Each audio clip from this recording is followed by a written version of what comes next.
I came across a small clip about the real Sunset Boulevard, and it genuinely surprised me.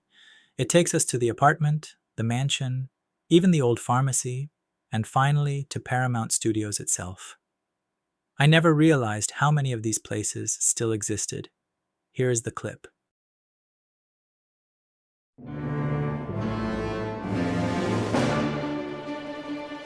This is Sunset Boulevard, Los Angeles, California. The name Sunset Boulevard, actually, nobody knows where did it come from. It was probably invented by some unknown city employee who was probably blinded while driving towards the ocean by afternoon sun.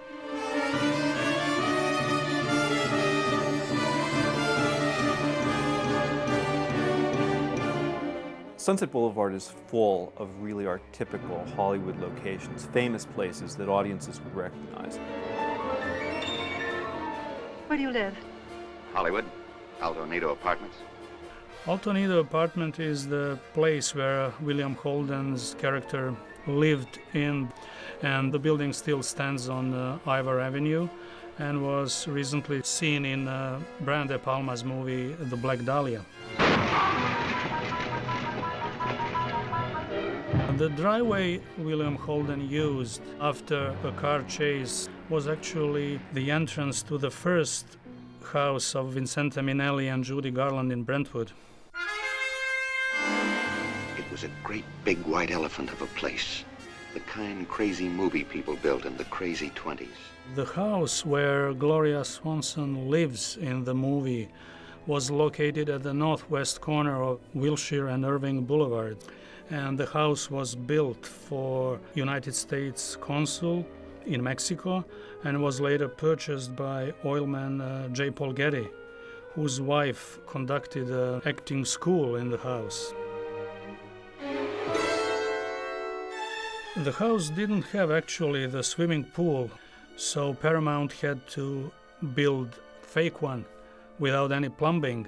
And both the house and the swimming pool were used later in another Hollywood classic, Rebel Without a Cause. It's built in an Italian Renaissance style. It was a lavish mansion with 25 rooms. It really conveys a lifestyle that we usually think of as a movie star's lifestyle. The stars are ageless. It was in Hancock Park. It was off of Wilshire. It was not off of Sunset Boulevard. And we only used the exterior. We never used the inside of the house. The inside of the house was totally created on a set, and it was an amazing set.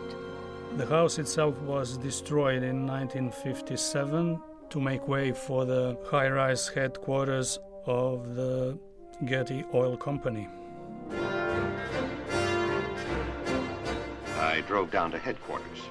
That's the way a lot of us think about Schwab's drugstore.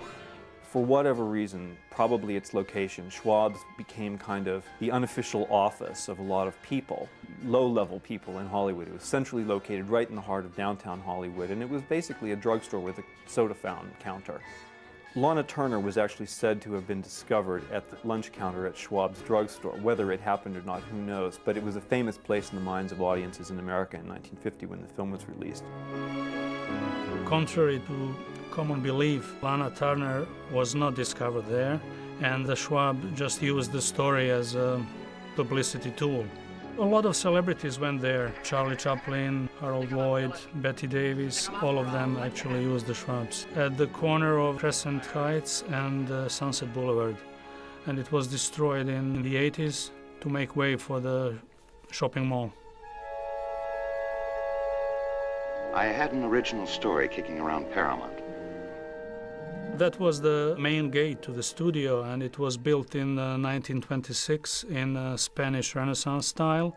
Countless aspiring actors, as Hollywood legend has it, have to repeat the same line. All right, Mr. DeMille, I'm ready for my close-up. While hugging the Bronson Gates bars for good luck. And unknown actor Charles Buczynski actually took the Gates name as his own. He later became famous as Charles Bronson. All right, you wise guys. Why don't you go out and take a crack at Hollywood? Sunset Boulevard actually is one of the quintessential Los Angeles movies. It's one of the most famous movies about Hollywood. And watching it, yes, it is a kind of a documentary of the Los Angeles, and it's a document of LA from that era.